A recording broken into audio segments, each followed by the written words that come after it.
Assalamualaikum warahmatullahi wabarakatuh. Di sini kami dari kelompok 7 akan mempresentasikan tugas dari mata kuliah Perencanaan Industri Metalurgi dengan judul PT Tin Ausmelt. Sebelumnya kami berterima kasih kepada Ibu Tiara sebagai dosen pengampu mata kuliah Perencanaan Industri Metalurgi karena telah memberikan waktu kepada kami untuk mempresentasikan tugas ini. Sebelum itu, izinkan kami untuk memperkenalkan diri. Nama saya Nurfirianingsi dengan NPM 33341700015. Nama saya Rahmat Suryana dengan NPM 33341700019. Nama saya Mesya Putri Dinda Maharani dengan NPM 33341700020. Saya Rudewi Widya Maharani dengan NPM 33341700023. Nama saya Wahyu Nugroho dengan NPM 33341700090. Adapun outline yang akan kami presentasikan yaitu yang pertama adalah latar belakang, yang kedua ada permintaan peramalan pasar, yang ketiga ada profil perusahaan, yang keempat ada proses produksi, yang kelima ada layout perusahaan. Indonesia adalah produsen logam timah nomor 2 terbesar setelah Cina, di mana logam timah itu sendiri adalah logam yang banyak digunakan hingga saat ini untuk aplikasi kehidupan sehari-hari. Jalur proses ekstraksi logam timah dari konsentrat timah yang digunakan hingga saat ini adalah jalur proses pirometalurgi. Beberapa perusahaan pengolahan biji timah di Indonesia itu menggunakan tanur reverberatori dalam proses peleburannya. Pada tanur reverberatori, syarat konsentrat timah yang dapat dilebur itu harus memiliki kadar lebih dari 70%. Tetapi kadar timah dalam kurun waktu hingga saat ini mengalami penurunan kadar yaitu kurang dari 60%. Sehingga PT Tin Ausmelt dibentuk untuk mengolah biji timah dengan menggunakan tanur Ausmelt yang memiliki kemampuan untuk melebur konsentrat timah dengan kadar yang kurang dari 60%. Selain itu, tanur tersebut memiliki pengoperasian yang jauh lebih mudah karena sudah didukung dengan sistem yang otomatis serta prosesnya juga lebih efisien. Proses Ausmelt ini menggunakan prinsip intensive batch smelting, di mana material baik konsentrat maupun fluxnya di-charge dalam suatu lelehan dan diaduk serta dipanaskan dengan menggunakan top surf match lens. Diharapkan dengan adanya teknologi Ausmelt ini, produk yang dihasilkan dapat 2 kali lipat lebih banyak. Berikut merupakan permintaan dan peramalan pasar pada tahun 2014 hingga 2018. Dari data tersebut, kita dapat menghitung permintaan pasar dari tahun ke tahun. Adapun perhitungan untuk menghitung jumlah permintaan pasar tin ingot setiap tahunnya, yaitu adalah dengan menghitung jumlah produksi tin ingot ditambah dengan jumlah impor, serta dikurang jumlah ekspor. Sehingga akan dihasilkan nilai yang dapat dilihat pada tabel. Pada tahun 2014 hingga 2016 terdapat penurunan yang secara signifikan tidak terlalu jauh, namun dari 2016 hingga 2018 permintaan pasar tin ingot kembali meningkat. Selain itu, kita juga dapat menghitung penjualan industri tin ingot setiap tahunnya. Adapun perhitungannya adalah jumlah produksi tin ingot ditambah dengan penjualan tin ingot per tahun dan ditambah jumlah ekspor serta dikurang jumlah impor. Dari data yang didapatkan, kita dapat meramalkan pasar tin ingot dari tahun 2019 hingga 2030, di mana peramalan tersebut dapat dilakukan dengan membuat persamaan ekstrapolasi dari tahun 2014 hingga 2018. Persamaan ekstrapolasi dilakukan dengan menganggap sebagai fungsi garis lurus, di mana fungsi garis lurus tersebut diumpamakan sebagai Y sama dengan A ditambah dengan B dikali X, di mana A dapat dirumuskan dengan sigma Y dibagi N dan B dapat dirumuskan dengan sigma X dikali Y dibagi sigma X kuadrat, di mana Y dapat dilihat dari tabel sebelumnya yaitu adalah peramalan permintaan dari tahun ke tahun. Adapun persamaan ekstrapolasi permintaan pasar dari tahun 2014 hingga 2018 adalah Y sama dengan 23.244,6 ditambah 15.197,8 X. Penjualan industri dari tahun 2014 hingga 2018 adalah Y sama dengan 63.288 ditambah 38.960,9 X. Dan penjualan tin ingot dari 2014 hingga 2018 adalah Y sama dengan 29.480,6 ditambah 18.145,1 X. Dari persamaan ekstrapolasi tersebut dapat diramalkan permintaan pasar, penjualan industri, dan penjualan tin ingot dari tahun 2019 hingga 2030. Dapat dilihat pada tabel, peramalan pasar tin ingot dari tahun 2019 hingga 2030 semakin meningkat setiap tahunnya. Setelah didapatkan hasil dari tahun 2019 hingga 2030, melalui persamaan ekstrapolasi, kita dapat memproyeksikan peluang pasar dan pangsa pasar yang kemudian didapatkan hasil sebagai berikut. Dapat diasumsikan, tabel pertama itu merupakan tahun peramalan pasar tin ingot, tabel kedua adalah permintaan pasar tin ingot per tahun, kemudian tabel ketiga adalah penjualan industri tin ingot, tabel keempat adalah peluang pasar tin ingot yang dihasilkan dari pengurangan penjualan industri dan permintaan pasar tin ingot setiap tahun. Kemudian tabel kelima adalah penjualan tin ingot, tabel keenam adalah pangsa pasar, di mana pangsa pasar itu adalah persentase dari total penjualan yang dihasilkan. Peramalan pangsa pasar dapat diketahui dari pembagian penjualan tin per tahun yang dibagi dengan penjualan industri dan dikali 100%. Berikut merupakan profil dari PT Tin Ausmelt. PT Tin Ausmelt merupakan perusahaan tambang di bidang ekstraksi yang mengolah biji kasiterit dengan menggunakan tanur peleburan yang memanfaatkan sistem peleburan secara otomatis, yaitu bernama tanur Ausmelt, di mana PT Tin Ausmelt ini akan menghasilkan suatu produk yaitu berupa ingot atau tin bangka, atau juga bisa kita sebut sebagai crude tin. PT Tin Ausmelt memiliki visi, yaitu menjadi perusahaan tambang yang unggul di dunia. Dan untuk mencapai visi tersebut, maka PT Tin Ausmelt memiliki 3 misi, yaitu yang pertama, menciptakan sumber daya manusia yang bermutu dan unggul. Yang kedua, melakukan tata kelola perusahaan dengan baik dan benar. Dan yang ketiga, menciptakan perusahaan yang ramah lingkungan.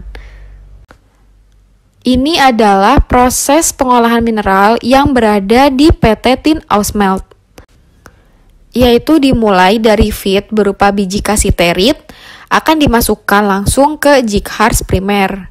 Dari jighars primer akan dihasilkan konsentrat 1 atau C1 dan juga tailing 1 atau T1, di mana C1 ini memiliki kadar konsentrat Sn sebesar 60% dan juga T1 masih mengandung kadar konsentrat Sn sebesar 5%. Selanjutnya, C1 akan diproses lebih lanjut ke jighars sekunder.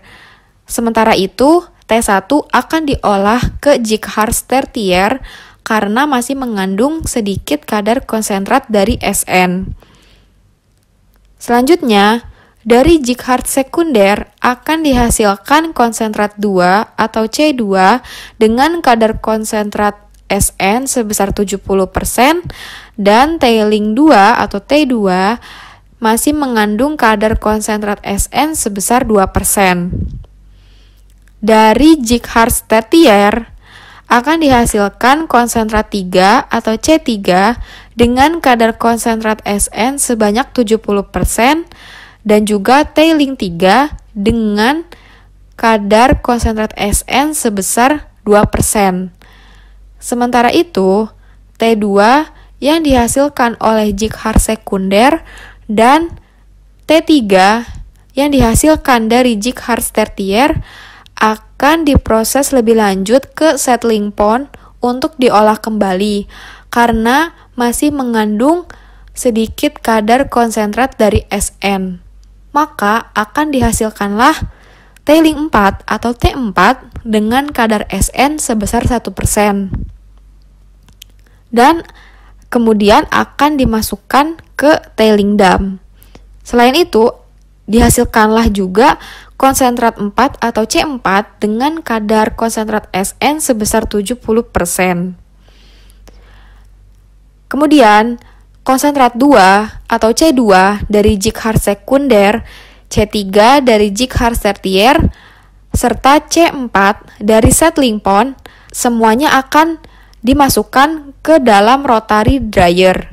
Dari rotary dryer, dihasilkanlah konsentrat 5 atau C5 dan juga T5 atau tailing 5, di mana C5 ini memiliki kadar konsentrat SN sebesar 74% dan tailing 5 mengandung kadar konsentrat SN sebesar 0,60%. Selanjutnya, C5 akan dimasukkan ke gudang biji timah, sedangkan T5 akan dimasukkan ke tailing dam. Selanjutnya adalah proses produksi untuk menghasilkan crude tin yang berada di PT Tin Ausmelt. Dimulai dari dilakukannya proses smelting yang terdiri dari konsentrat timah ditambah dengan SNF-edros, hematit, lamkol, flux, udara, bahan bakar, dan juga oksigen. Proses smelting ini menggunakan salah satu teknologi, yaitu teknologi Ausmelt. Dari proses smelting ini akan dihasilkan crude tin, smelt slag, dan juga dust. Selanjutnya, smelt slag yang dihasilkan dari proses smelting tersebut akan dilakukan proses slag reduction dengan ditambahkan udara, bahan bakar, oksigen, dan juga reduktor batu bara. Dari proses slag reduction ini akan dihasilkan slag liquid atau solid dengan kandungan SN sebesar 4% dan juga dust recycle. Di mana dust recycle ini selanjutnya akan diproses kembali ke proses smelting bersamaan dengan konsentrat timah. Selanjutnya adalah spesifikasi produk, yaitu bernama crude tin yang dihasilkan oleh PT Tin Ausmelt, di mana crude tin ini memiliki kandungan timah sebesar 98%, besi sebesar 1%, sulfur sebesar 0,30%, silikon sebesar 0,50%, aluminium sebesar 0,12%, dan juga magnesium sebesar 0,08%. Selanjutnya saya akan menjelaskan mengenai neraca material dari proses mineral di PT Tin Ausmelt Tbk, di mana pada PT Tin Ausmelt Tbk ini menggunakan alat Jig-Hard untuk mengolah biji dari tambang laut maupun tambang darat. Jig-Hard yang kami gunakan ini ada 3 tipe, yang pertama primer, sekunder, maupun tersier, di mana Jig-Hard primer ini itu akan dimasukkan feed dari biji tambang laut maupun tambang darat, yang nantinya akan menghasilkan konsentrat pertama maupun tailing pertama. Nah, untuk mengetahui berapa banyak konsentrat maupun tailing yang dihasilkan dari Jig-Hard primer, kita dapat menghitungnya secara manual dengan persamaan F sama dengan C plus T, di mana F yang kita gunakan pada perusahaan PT Tin Ausmelt Tbk ini sebanyak 200 ton per hari, dan dari persamaan tersebut akan didapatkan persamaan C sama dengan 200 min T. Untuk mengetahui berapa banyak konsentrat dan tailing, kita dapat menghitungnya dengan persamaan feed dikali kadar sama dengan konsentrat dikali kadar plus tailing dikali kadar, di mana kadar dari feed yang kita gunakan ini sebesar 40% kadar SN-nya, untuk konsentrat sebesar 60%, dan untuk tailing sebesar 5%, yang nantinya setelah dimasukkan ke dalam persamaan tersebut akan didapatkan tailing 1 sebesar 72,72 ton per hari.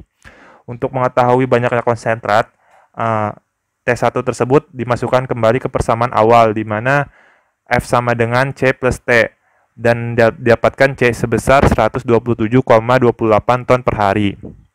Untuk mengetahui material balance dari Jig-Hard primer ini, kita dapat mengkalkulasikan input maupun output yang dihasilkan, di mana input yang kita gunakan ini feed sebesar 200 ton per hari, dan outputnya itu ada dua, yaitu konsentrat dan tailing.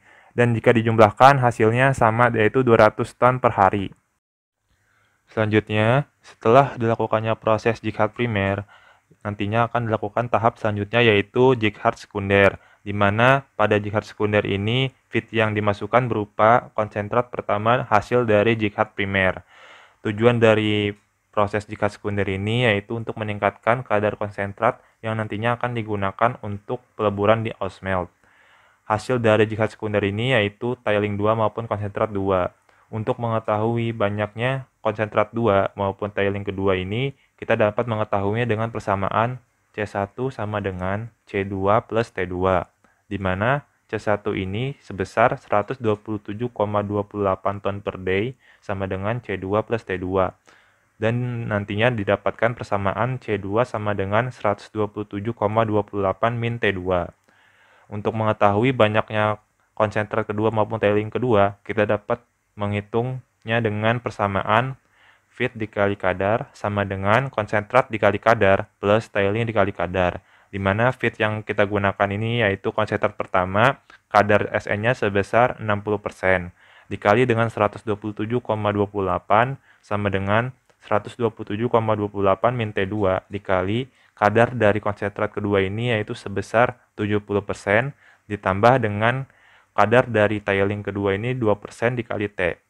Nantinya akan didapatkan T2 sebesar 18,717 ton per day. Untuk mengetahui konsentrat kedua yang dihasilkan dari jig-heart sekunder ini, kita dapat menghitungnya pada persamaan awal, yaitu C1 sama dengan C2 plus T2, di mana C2 sama dengan 108,563 ton per day. Untuk material balance dalam jig-heart sekunder ini, inputnya itu berupa konsentrat pertama sebesar 127,28 ton per day, dan output yang dihasilkan dari jig-heart sekunder ini yaitu konsentrat kedua maupun tailing kedua, dan dikalkulasikan hasilnya sama, yaitu 127,28 ton per day. Selanjutnya akan dilakukan tahap ketiga, yaitu pada jig-heart tertier, di mana feed yang dimasukkan pada jig-heart tertier ini berasal dari tailing pertama pada jig-heart primer.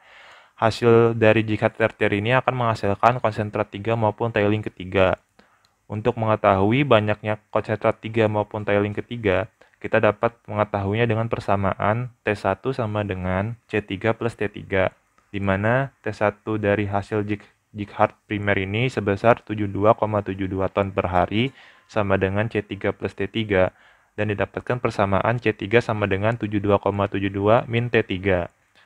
Untuk mengetahui banyaknya konsentrat dan tailing hasil dari jig-heart tertier, kita menggunakan persamaan feed dikali kadar sama dengan konsentrat dikali kadar plus tailing dikali kadar, di mana kadar dari tailing pertama ini yaitu 5% dikali dengan 72,72 sama dengan 72,72 min T3 dikali dengan kadar dari konsentrat ketiga yaitu 70%, ditambah dengan kadar dari tailing ketiga yaitu 2% dikali T.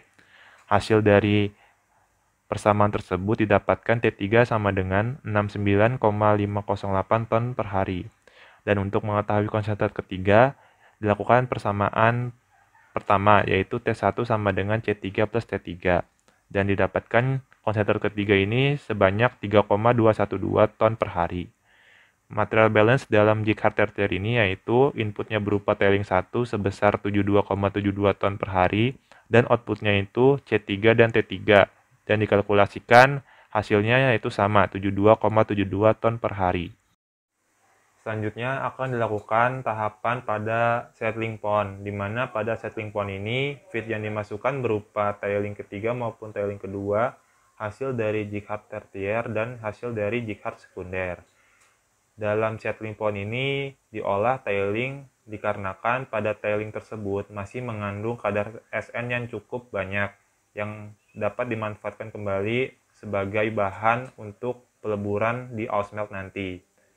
Pada settling point ini akan menghasilkan T4 dan C4, di mana untuk mengetahui banyaknya T4 dan C4 dari settling point, kita menggunakan persamaan T3 ditambah T2 sama dengan C4 ditambah T4, di mana penjumlahan dari tiling 3 maupun tiling 2 ini sebesar 88,225 sama dengan C4 plus T4, dan didapatkan persamaan C4 sama dengan 88,225 min T4.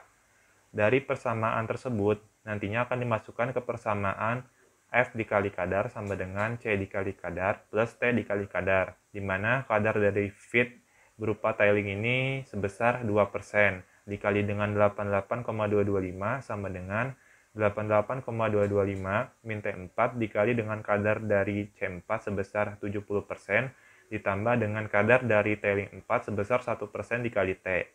Hasilnya yaitu didapatkan tiling 4 sebesar 59,993 ton per hari.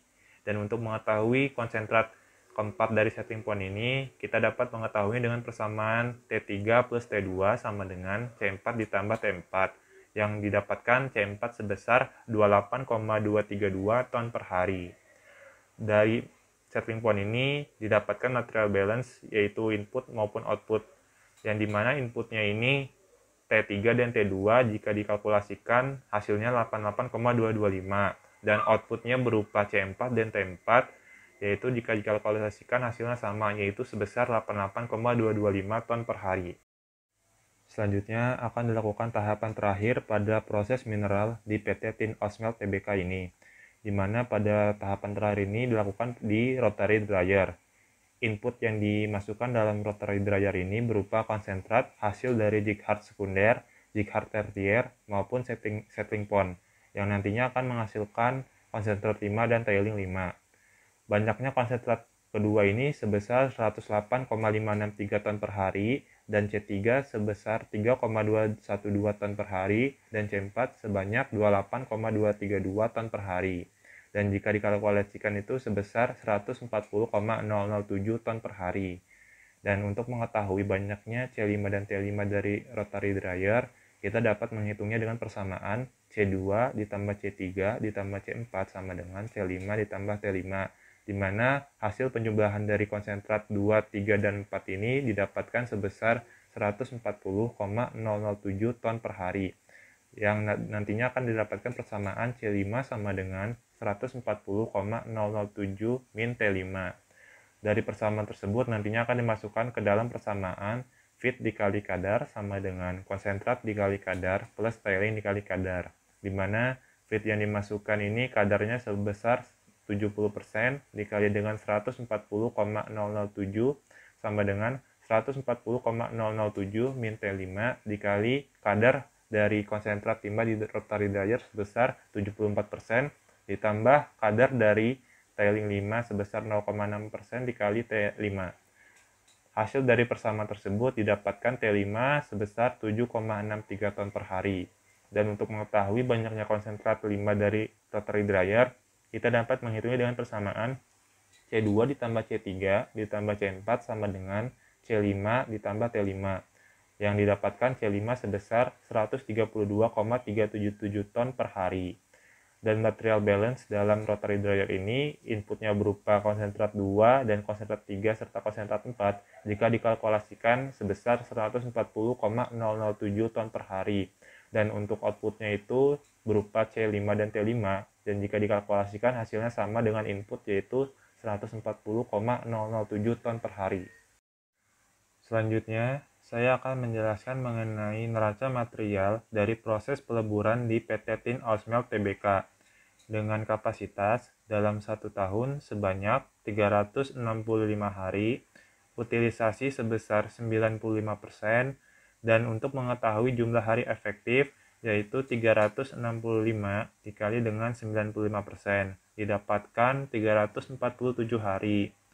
Dan untuk produksi di PT Tin Ausmelt Tbk dalam 1 tahun diproduksi 30.000 ton.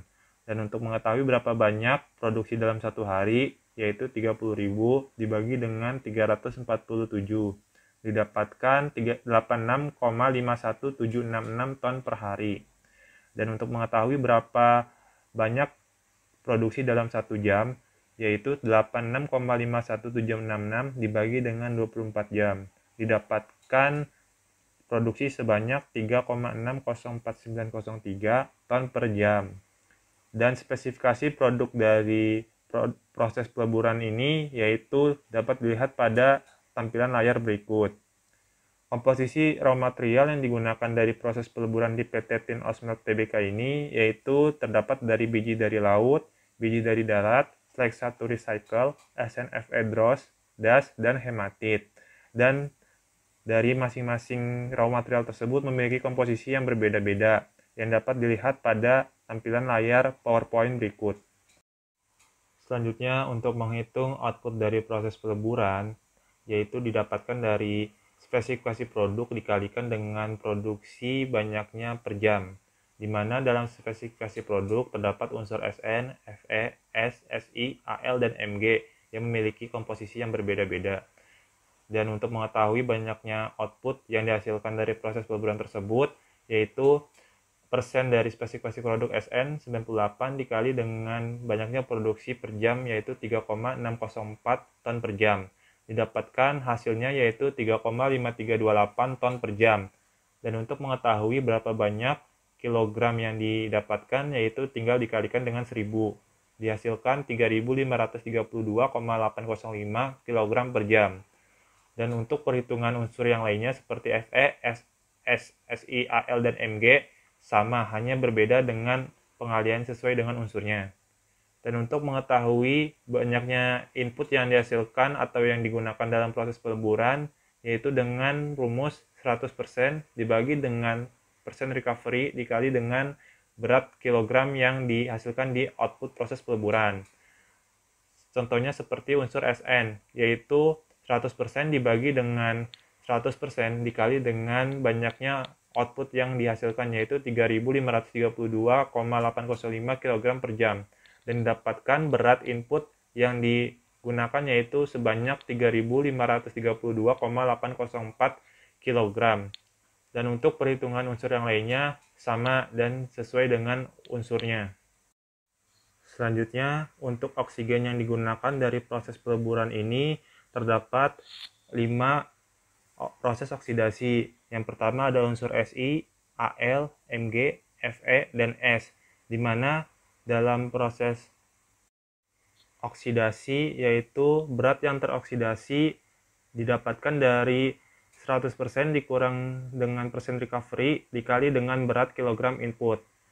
Contohnya seperti oksidasi pada unsur Si, di mana didapatkan 100% dikurang dengan persen recovery Si yaitu sebesar 96% dikalikan dengan berat input Si sebanyak 18,775 kg dan didapatkan berat yang teroksidasi pada unsur Si yaitu 0,75102 kg. Dan selanjutnya, untuk mengetahui kebutuhan O2 yang dibutuhkan dari proses oksidasi pada unsur Si didapatkan dari berat molekul oksigen dibagi dengan AR Si dikalikan dengan berat yang teroksidasi yaitu 0,75 dikalikan dengan 2 O2 pada Si yaitu 1,7166 kg. Dan untuk mengetahui kebutuhan O2 atau volume O2 yaitu didapatkan dari kebutuhan O2 dibagi dengan berat molekul oksigen. Didapatkan pada proses oksidasi Si yaitu 0,05 meter kubik. Dan untuk perhitungan proses oksidasi yang lainnya, alurnya sama dengan proses oksidasi pada Si, yang nantinya akan didapatkan total dari berat yang teroksidasi yaitu sebanyak 2,8736 kg. Kebutuhan O2 dalam kilogram yaitu didapatkan sebanyak 4,608 kg dan kebutuhan O2 dalam volume yaitu 0,144 meter kubik. Selanjutnya yaitu menghitung neraca panas, di mana untuk menghitung neraca panas, berikut ini adalah komposisi-komposisi yang digunakan untuk bahan bakar dapur peleburan timah yaitu CO, H2O, N2, SO2, O2, dan CO2. Di mana CO dengan berat 51,42 ton, lalu ada H2O dengan berat 0,91 ton, ada N2 dengan berat 108,74 ton, lalu O2 dengan berat 0,21 ton, O2 dengan berat 0 ton, dan CO2 dengan berat 0,98 ton, di mana dengan total keseluruhannya yaitu 162,26 ton. Selanjutnya, berat diubah menjadi kilogram dan diubah dalam bentuk persen dengan cara berat komposisi dibagi total berat komposisi dikali 100%, sehingga dihasilkan untuk CO yaitu sebesar 31,69%, lalu H2O 0,56%, N2 67,02%, SO2 0,13%, untuk O2 0% dan CO2 0,60%. Total keseluruhannya yaitu 100%. Selanjutnya, kita asumsikan untuk melebur 200 kg timah diperlukan volume sebesar 1000 meter kubik furnace. Lalu untuk bahan bakar dan udara akan dipanaskan dengan temperatur awal yaitu sebesar 400 derajat Celcius dan temperatur gas hasil pembakarannya sebesar 1350 derajat Celcius, dan untuk kandungan panas timah cairnya sebesar 296 kilokalori per kilogram. Selanjutnya diketahui juga CP atau kapasitas panasnya, yaitu untuk O2 dan N2 dan CO, yaitu CP-nya masing-masing sebesar 0,302 ditambah 0,000022 T kilokalori per meter kubik. Lalu untuk CO2 dan SO2 yaitu CP-nya masing-masing sebesar 0,406 ditambah 0,000090 T kilokalori per meter kubik. Sedangkan untuk H2O yaitu CP-nya sebesar 0,373 ditambah 0,000050 T kilokalori per meter kubik. Dan diketahui juga nilai kalori gas untuk CO yaitu sebesar 3034 kilokalori per meter kubik. Selanjutnya yaitu mengubah nilai persen komposisi tersebut menjadi volume atau meter kubik seperti tabel pada berikut ini. Terdapat reaksi yang menguraikan senyawa-senyawa yang ada di komposisi bahan bakar seperti CO2, H2O, dan SO2. Selanjutnya yaitu ada O2, di mana tabel tersebut berfungsi untuk menghitung volume udara yang terdapat pada senyawa tersebut, yaitu CO2, H2O, dan SO2, di mana total keseluruhannya yaitu sebesar 0,16255 meter kubik. Lalu untuk CO2, di dalam senyawa CO2 memiliki nilai volume sebesar 0,3169 meter kubik. Lalu untuk H2O, di dalam senyawa H2O memiliki nilai volume sebesar 0,0056 meter kubik. Dan untuk N2, karena unsur N2 tidak ada dalam senyawa CO2, H2O, dan juga SO2, maka untuk total akan dimasukkan nilai dari komposisi N2, yaitu persen komposisi N2 dibagi 100, yaitu didapatkan 0,6702 meter kubik.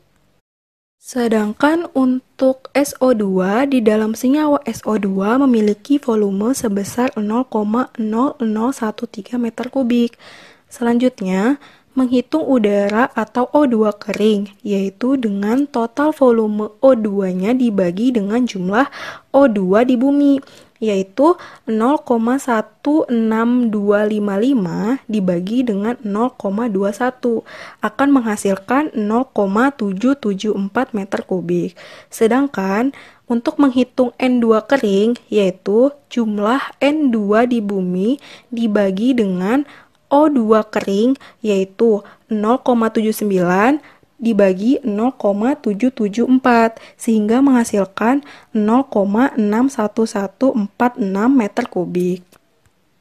Selanjutnya, menghitung gas NCV atau nilai kalori bersih. pada CO, di mana nilai NCV-CO yaitu sebesar 3034 kilokalori per meter kubik akan diubah menjadi kilokalori dengan cara persen komposisi CO dibagi 100 dikali 3034 dikali temperatur hasil pembakaran yaitu 1350 sehingga akan menghasilkan 1297990,71 kilokalori. Kemudian menghitung sensibel bahan bakar gas yang meliputi CO2, COH2O, N2, dan SO2, di mana menggunakan rumus persen komposisi dibagi 100 dikali CP, di mana temperatur yang digunakan yaitu temperatur awal pembakaran. Namun, karena menggunakan 1000 meter kubik volume tungku, maka persen komposisi dibagi 100 akan dikali terlebih dahulu dengan 1000 meter kubik, lalu baru dikali dengan CP.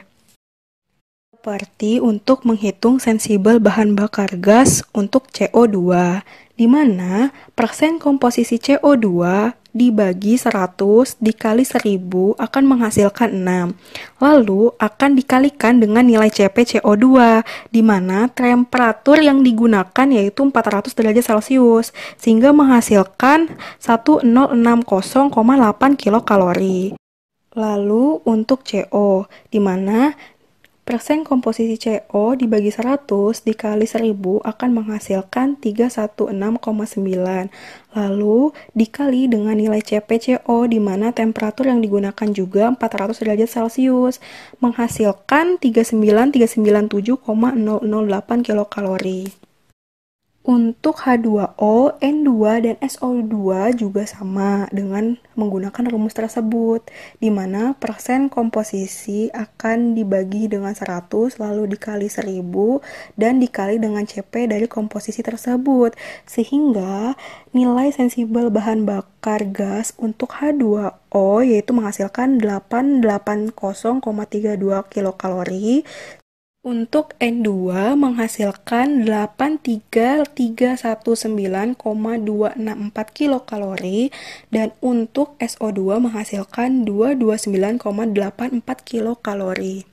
Total panas sensibel bahan bakar keseluruhan didapatkan yaitu sebesar 124.887,232 kilokalori.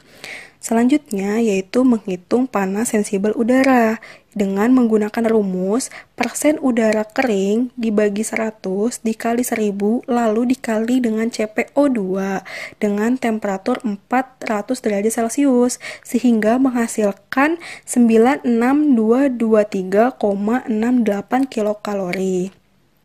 Kemudian menghitung volume dan komposisi gas hasil pembakaran di mana menggunakan rumus persen komposisi dibagi 100 dikali 1000. Untuk CO2 hasil reaksi yaitu didapatkan sebesar 316,9 meter kubik. Untuk CO2 dari batu bara yaitu 6 meter kubik. Total CO2 dalam gas buang yaitu sebesar 6 ditambah 316,9 menghasilkan 322,9 meter kubik. Untuk H2O dalam gas buang yaitu didapatkan sebesar 5,6 meter kubik. Lalu ada N2 dari gas kering yaitu menghasilkan 26,702 meter kubik. Dan N2 dari batu bara sebesar 670,2 meter kubik.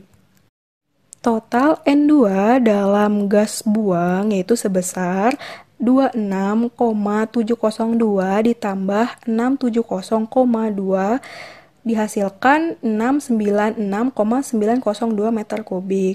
Lalu ada volume SO2 dari gas buang didapatkan 1,3 meter kubik. Jadi total keseluruhan volume gas buang untuk CO2 ditambah H2O ditambah N2 ditambah SO2 yaitu sebesar 1026,702 meter kubik. Selanjutnya yaitu menghitung persen komposisi gas buang di mana menggunakan rumus komposisi volume gas buang dibagi dengan total volume gas buang dikali 100%. Maka persen komposisi gas buang dihasilkan yaitu untuk CO2 sebesar 31,45%. Untuk H2O yaitu sebesar 0,55%. Lalu untuk N2 yaitu 67,87%. Sedangkan untuk SO2 yaitu sebesar 0,13%. Sehingga totalnya yaitu sebesar 100%. Selanjutnya yaitu menghitung panas sensibel gas hasil pembakaran, yaitu menggunakan rumus komposisi volume gas buang dikali dengan CP komposisi dan temperatur yang digunakan yaitu 1350 derajat Celcius, sehingga menghasilkan untuk CO2 yaitu sebesar 229945,1625 kilokalori. Untuk H2O sebesar 3330,18 kilokalori. Untuk N2 yaitu sebesar 312069,2311 kilokalori. Sedangkan untuk SO2 yaitu sebesar 925,7625. Sehingga total keseluruhan panas sensibel gas hasil pembakarannya itu sebesar 54627,3361 kilokalori.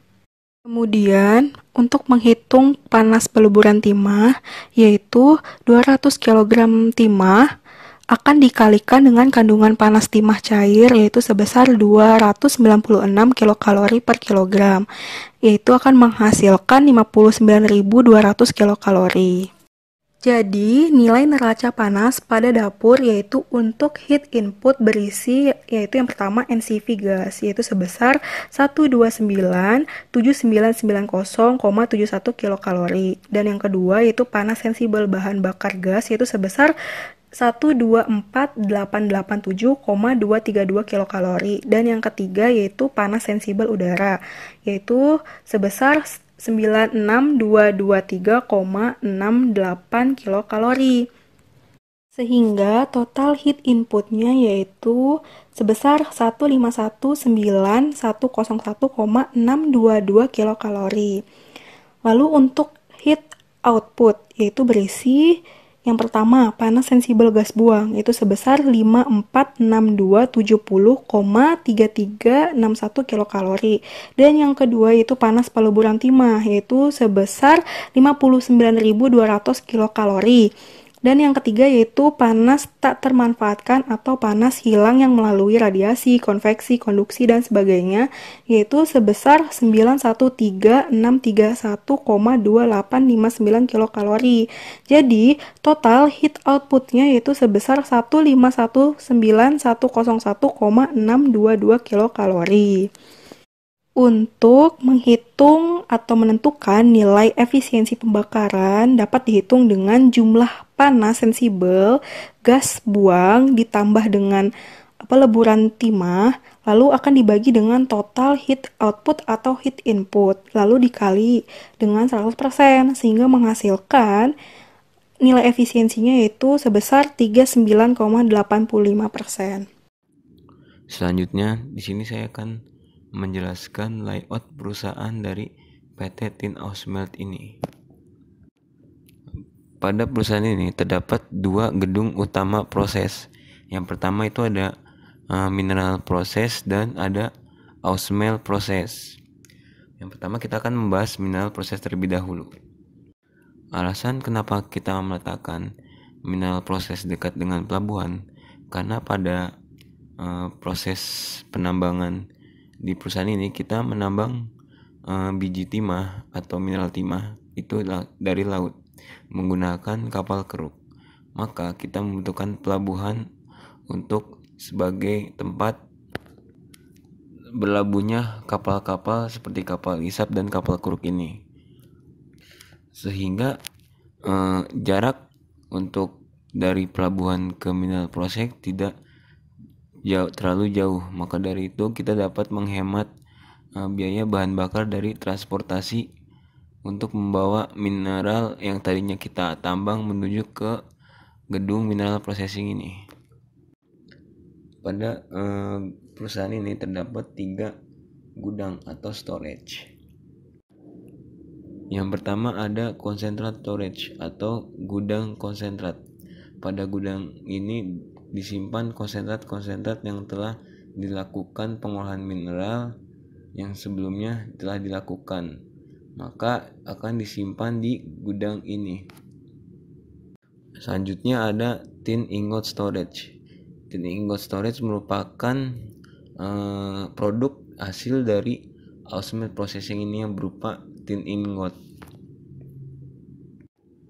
Yang ketiga itu ada ilmenite storage. Ilmenite storage atau gudang ilmenite ini merupakan tempat untuk menyimpan mineral ilmenite. Pada proses mineral yang dilakukan pada perusahaan ini, didapatkanlah tailing berupa ilmenite, sehingga tailing ini kita simpan untuk kita jual kepada perusahaan yang lain atau untuk kita ekspor. Lalu selanjutnya pada perusahaan ini terdapat tailing dam. Tailing dam ini merupakan tempat pembuangan dari tailing. Nah, tailing yang di sini tuh ialah kadar SN yang kurang dari 2% yang kita dapatkan pada proses mineral pada perusahaan ini. Nah, lalu tailing ini kita masukkan ke tailing dam ini hingga waktu yang kita tentukan. Lalu terdapat fire station atau pemadam kebakaran. Nah, gedung ini merupakan tempat standby-nya alat atau mobil pemadam kebakaran jika terjadi kejadian yang kita tidak ingat seperti kebakaran ini atau kejadian-kejadian yang dapat merugikan orang banyak. Selanjutnya ada kantin. Kantin pada PT Tin Ausmelt ini memiliki 4 jenis kantin. Yang pertama ada jenis kantin karyawan, kantin staff, kantin manajer, dan kantin ekspatriat. Tujuan dari kantin ini adalah untuk menunjang dan memenuhi kebutuhan energi para pekerja. Lalu selanjutnya itu ada main building atau kantor. Nah, kantor ini merupakan tempat karyawan-karyawan bekerja seperti di tempat pemasaran, tempat direktur, dan lain-lainnya. Selanjutnya terdapat quality control laboratorium. Nah, quality control laboratorium ini merupakan tempat untuk mengecek atau melihat kualitas dari tiap-tiap produk yang telah didapatkan seperti tin ingot. Apakah pada tin ingot ini kadarnya sesuai yang disesuaikan pada standar perusahaan ini atau tidak, ataupun pada konsentrat. Nah, yang konsentrat yang didapat itu sesuai standar atau tidak. Yang terakhir dan yang utama itu adalah tempat parkir. Kenapa utama? Karena jika suatu perusahaan tidak memiliki tempat parkir, maka bakal banyak parkir-parkir liar yang sekitaran perusahaan ini. Maka dari itu sangatlah penting diadakannya parkir setiap perusahaan. Nah, pada perusahaan ini terdapat 3 tempat parkir, yaitu parkir A, B, dan C. Pada parkir A dan B dikhususkan untuk karyawan-karyawan yang bekerja pada perusahaan ini.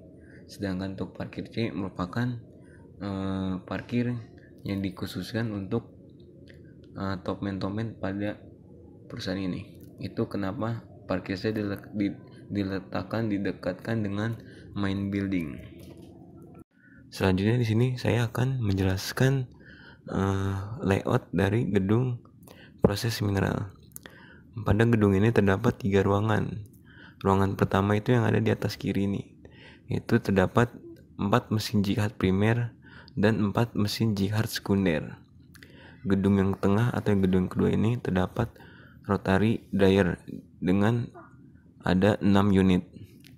Lalu juga ada jihad tersier dengan 4 unit.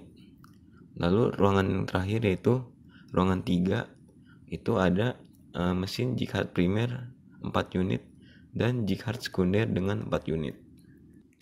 Lalu di luar ruangan terdapat settling pond. Nah, settling pond ini merupakan tempat untuk diendapkannya mineral-mineral seperti kadar SN yang masih lebih dari 2%. Maka kita endapkan hingga mencapai 50-60%. Lalu pada kiri gedung terdapat port atau pelabuhan. Nah, pelabuhan ini merupakan tempat diturunkannya mineral-mineral yang telah dikeruk atau ditambang menggunakan kapal keruk atau kapal hisap. dan juga terdapat 2 kren agar mempermudah untuk pengangkutan dari hasil tambang yang didapatkan. Lalu yang terakhir ada layout dari gedung Ausmelt Processing. Pada gedung ini terdapat furnace Ausmelt, waste head boiler, slag granulation, land spark, feed conveyor, bullion ladle, sama slag loader. Ada juga control room, lift, tangga, dan yang terakhir ada crane let down zone. Di sini feed conveyor diumpankan langsung dari concentrat storage, langsung diumpankan masuk ke Ausmelt furnace, lalu didapatkan slag dan juga lelehan tin ingot. Nah, di sini slag dibawa ke gedung slag reduction, sedangkan lelehan tin ingot langsung dibawa ke gedung tin ingot storage. Demikian yang dapat kami sampaikan, kurang lebihnya kami mohon maaf. Berikut terdapat beberapa pertanyaan terkait PT Tin Ausmelt yang dapat kalian jawab di kolom komentar di bawah ini. Terima kasih atas perhatiannya. Wassalamualaikum warahmatullahi wabarakatuh.